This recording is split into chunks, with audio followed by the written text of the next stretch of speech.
Halo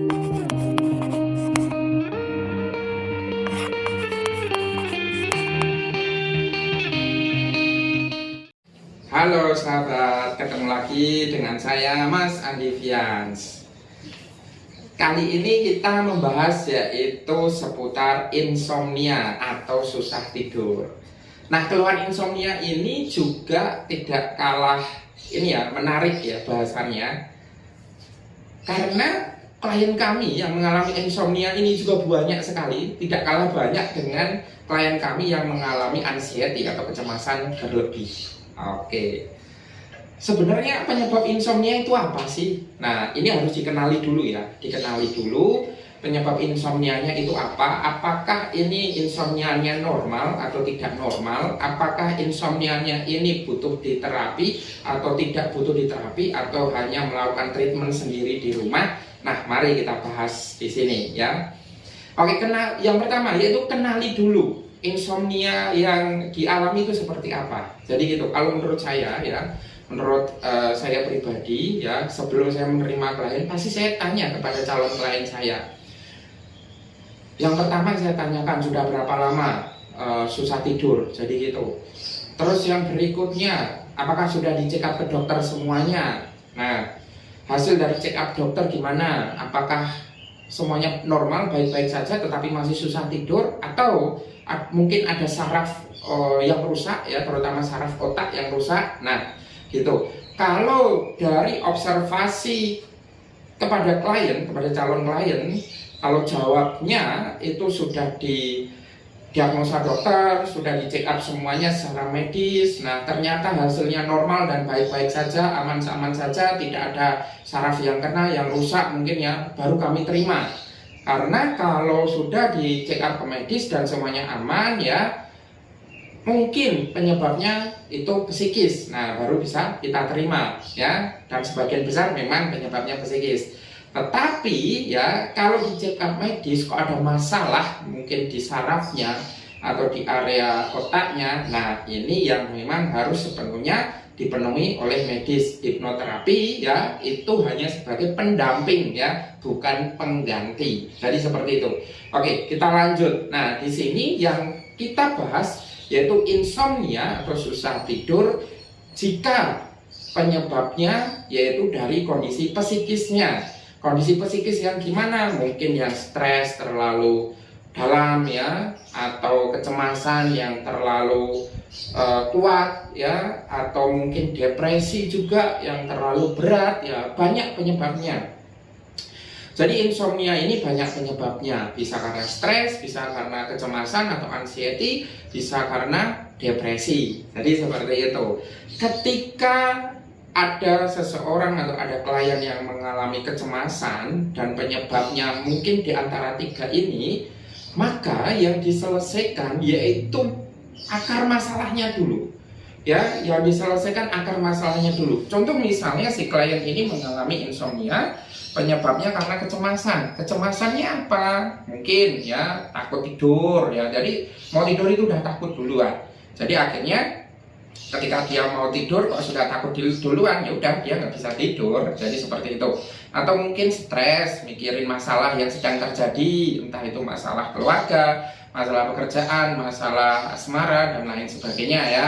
Nah, atau mungkin depresi, dia terlalu larut dan menyesali tentang kehidupan di masa lalunya yang begitu menyakiti dirinya. Nah, maka ini kita selesaikan dulu. Permasalahan yang menyebabkan insomnia ini kita selesaikan dulu. Karena menurut kami insomnia ini adalah akibat. Ya, akibat, penyebabnya bisa karena masalah-masalah psikis tadi. Jika masalahnya ini sudah selesai ya, maka biasanya insomnianya mengikuti, juga berangsur-angsur selesai atau membaik ya. Tetapi yang perlu diketahui juga oleh para sahabat ya, selain kita menyelesaikan akar masalah tadi, ada beberapa hal yang perlu diketahui oleh para sahabat semuanya, yaitu mengenai kualitas tidur ya. Banyak klien kami itu mendefinisikan kualitas tidur yang nyenyak itu diukur oleh waktu lamanya tidur. Misalnya ketika saya tanya, menurut Bapak tidur yang nyenyak itu gimana? Ya paling tidak 8 jam, jadi seperti itu. Kalau menurut kami, nyenyaknya seseorang ketika tidur itu bukan diukur oleh lama dan tidaknya waktu, tetapi diukur dari ketika orang tersebut tidur memang benar-benar dia tidak sadar, ya. Biasanya kalau orang insomnia atau susah tidur, meskipun dia tidur tapi telinganya itu masih bisa mendengar suara-suara sekitar, jadi seperti tidur ayam gitu loh.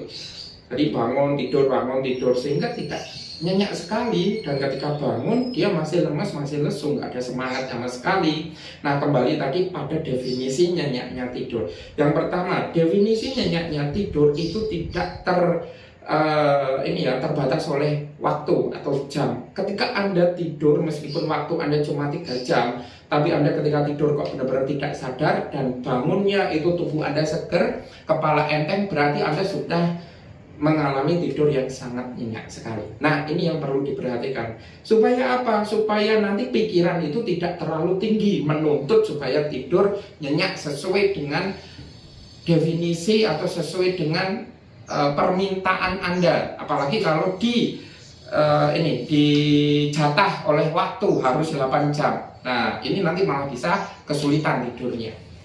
Itu yang pertama ya. Yang pertama, tidur nyenyak definisinya yaitu tidak terbatas oleh waktu ya, tetapi asalkan tidurnya tidak sadar dan bangunnya seger ya sudah, jadi gitu. Yang kedua, ada beberapa treatment yang harus dilakukan. Nah, kalau dari kami sebelum tidur melakukan afirmasi. Video afirmasi sudah saya jelaskan ya. Dan supaya pikirannya tenang ya, tidur saja. Ya, tidur saja. Stop menakutkan kondisi tidak bisa tidur. Ya, semakin Anda menakuti kondisi Anda ya, mau tidur takut ya, mau tidur gelisah, Anda akan sulit tidur. Tidur aja. Jadi seperti itu ya.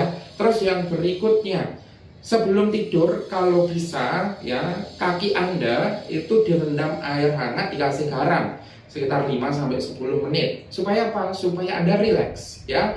Hormon-hormon ketenangan pada diri Anda bisa terproduksi dengan baik sehingga nanti tidurnya bisa nyenyak. Ya, jadi seperti itu. Terus yang ketiga, sengajakan diri Anda untuk tidak banyak bergerak ketika tidur. Karena ketika Anda banyak bergerak ya, guling sini, itu akan menambahkan kecemasan Anda. Jadi ketika tidur, sengajakan diri Anda untuk tenang, sengajakan semua anggota tubuh Anda untuk tenang supaya tidak banyak gerak, tidak pindah ke sana dan kemari. Oke?